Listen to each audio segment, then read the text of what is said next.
Christian, you have an unfair advantage in your career, in your finances, in your life. God desires for you to succeed, and he has given you a cheat code. The cheat code is Proverbs. The book of Proverbs tells you step by step how God has designed humans to succeed in the careers, in our finances, in our relationships. God knows how we operate. God knows what opens doors and what closes doors. And so if you are ready to succeed and you want God to stay in the center of it, you're not trying to do this on your own, then let's get to Proverbs. And today we're covering Proverbs 3. Proverbs 3 is the highlight of that responsibility that God expects from you. God wants to prosper you, but it's not going to happen just by anointing and it's magically happening to you and you're not taking responsibility. He has given you a brain, gifts, talents, and he expects you to be fruitful, to multiply, to dominate. That means you're putting effort. That means you're learning, you're growing, you're becoming.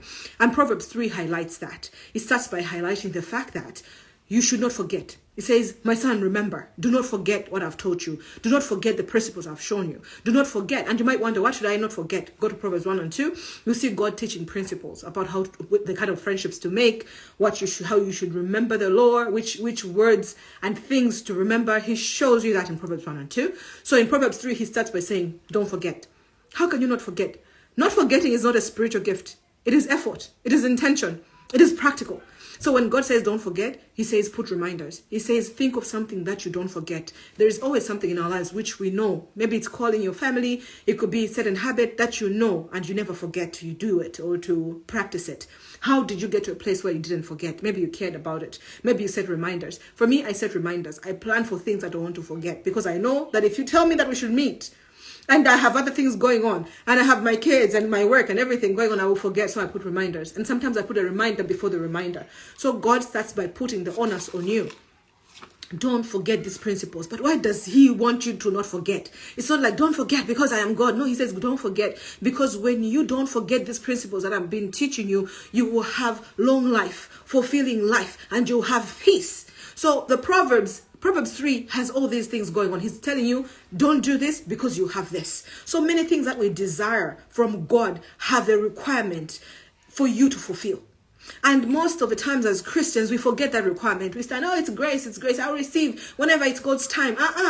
God has equipped you. Grace is empowerment for you to do what God wants you to do. So Proverbs 3 highlights that don't forget. Because if you don't forget, you'll have results. You'll bear fruitfulness. You have peace. If you look at your life and you're depressed, you're sad, you don't have peace, you don't have joy, you don't have progress, you have forgotten something. You do not know a few things. And you have to acknowledge that. If you think, no, I know what I know. In God's time, things will change. No. Check in with God. What am I getting wrong? What do I need to understand? What do I need to learn? Is this a season? Is this something I can change?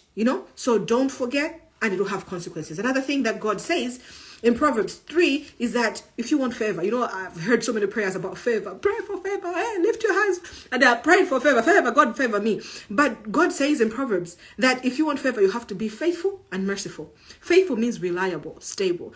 And merciful means that you're kind, you're compassionate, you're loving. Have you ever met a person who is reliable and loving and compassionate and you didn't favor them?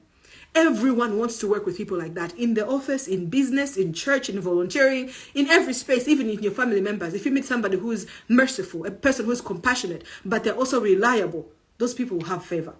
And so there's nothing magical about you receiving favor. You don't just wake up and now you have favor.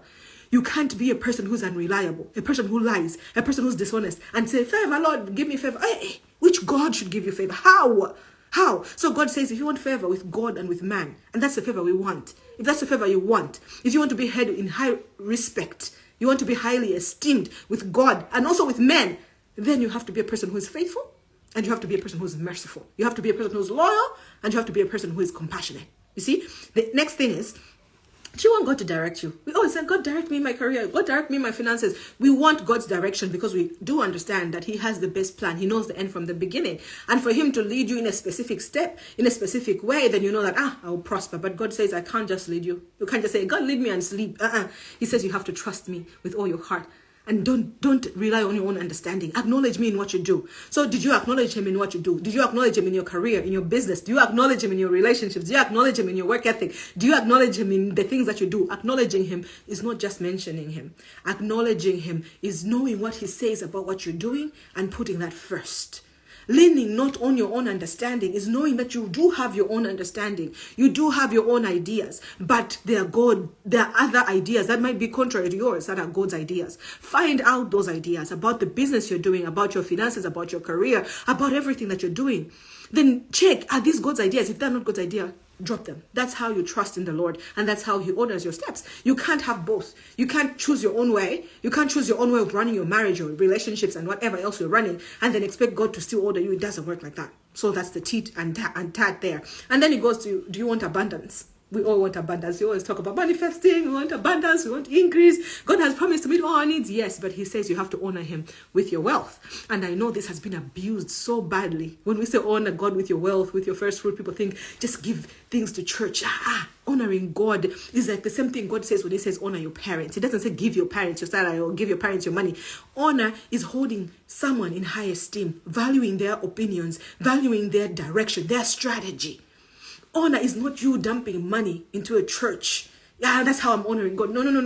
You're going to miss it. And you're going to waste a lot of resources. You're going to end up giving what God wanted you to plant, or planting what God wanted you to give. You have to really walk with God and go back to Proverbs 3 verse 5 and find out, Lord, I want to trust you, not in my own understanding. When you say honor you, what do you want? Most of the times you give 10% and you have 90% remaining, and you misuse that 90%. You dishonor God in that 90%, and somehow you expect God to bless it. It doesn't work that way. So honoring God with your wealth leads to you experiencing abundance. But you have to understand what honoring God in your worth means. It doesn't mean giving it to church. It could, but it doesn't mean giving it to your pastor. It could, but it doesn't mean giving it to it. It means you are following God's principles on giving, God's principles on managing, budgeting, investing. Proverbs, is a verse in Proverbs, I've forgotten what it is, but it also says that a foolish person eats everything or consumes everything they're given. But a wise person has some things in their storage. So that means a wise person stores, right? So please, when we say honor God with your wealth, we do not say just take it to church. That is, I feel like it's abused. It helps funding for the churches and stuff like that. And it's a disadvantage to you if you don't know how God wants you to operate in your resources, right? Honoring God is specific. So ask God to teach you how to honor him. Go back to Proverbs 3 verse 5 and see what that means. Yeah. So basically, another thing is, if you want God to be your father, you have to be willing to be disciplined. Sometimes you say, God is my father. No, you can't judge me. God is my father. He's the one who sees me. When God is your father, he says, if you want me to be your father, then you have to be open to discipline. That's just how it works. Everyone who loves you will discipline you. I love my children. I will not let them just live anyhow. I will discipline them. I'll guide them. So God says, if you want me to be your father, if you have chosen me to be your father, be open to discipline. So you see, Proverbs 3 is tit for tat. God is showing you responsibility, partnership with him. And ultimately what he's telling you is you need wisdom. You need to understand the place of wisdom. You need to understand the place of understanding. You need to understand the place of knowledge. These are things that are not going to be given to you by anointing. These are things that will be sought by you sitting down with the Lord in his word. So make time to not forget his principles. Make time to not forget his word. That will bring wisdom and discretion. And then there are promises that are coming to that. It says wisdom has fruits, has results, has benefits that exceed everything you desire. Think of all those things you desire. Most of us desire things that are connected to money, things that are connected to relationships, things that are connected to honor. He says everything you desire, wisdom will exceed your expectations in that.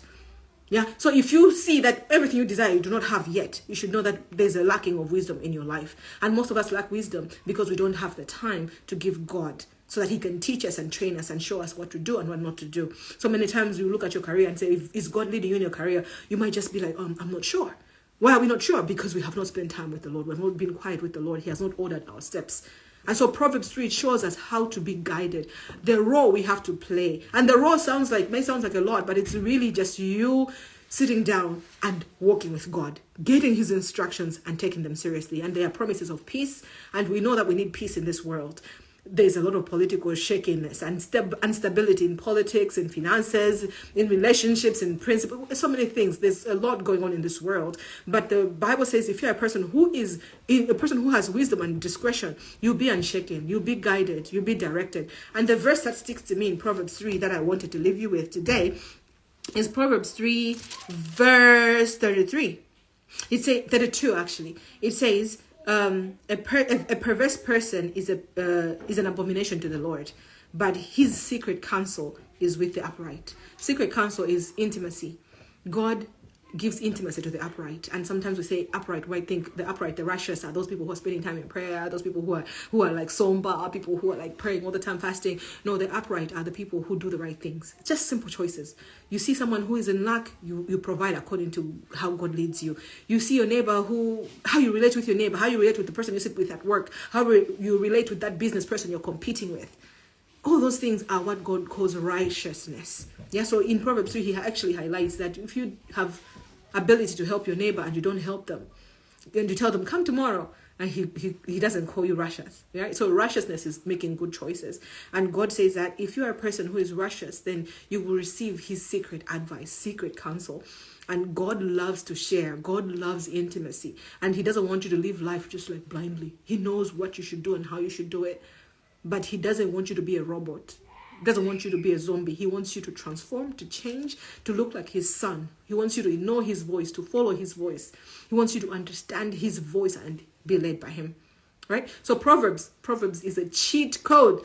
God doesn't want us to be alone. He just put Proverbs there and say, okay, this is how I want you to operate. This is how you partner with me. And this is how you win. This is how you win in life. So I'll see you tomorrow. But today, please read Proverbs 3. Take it seriously. Take notes. See what God is saying. What is jumping to you. When I was reading it one time, I was praying for favor. I was praying for favor in the different places I was walking into. And I went to Proverbs. And that was Proverbs what? Which talks about favor. It's Proverbs 3. Yes, Proverbs 3 verse 3. And it says that if you want favor, if you want people to hold you in high esteem, you have to have loyalty and you have to have compassion. You have to have mercy. You have to have truth. Those are the same things. I'm just using different words. Because when the word of God said mercy and truth, I sat there and said, what is mercy? What is truth? Those are not things I come across every day. But mercy is compassion. It's love. Yeah. Truth is loyalty, is faithfulness, is stability. And I was like, oh my goodness. Yeah, it's just simple. You want favor. Stop crying for it in your prayer. Now, practically, look at your life. Ask the Holy Spirit to enable you to be a person who's reliable and a person who's compassionate. You have favor. Everyone wants to work. Everyone wants to bless. Everyone wants to partner with a person who is loyal and who is compassionate. You see? Yeah, I'll talk to you tomorrow. Leave your comments and let me know how this jumps to you. But please read the Bible. Please read the word and it will empower you. Peace.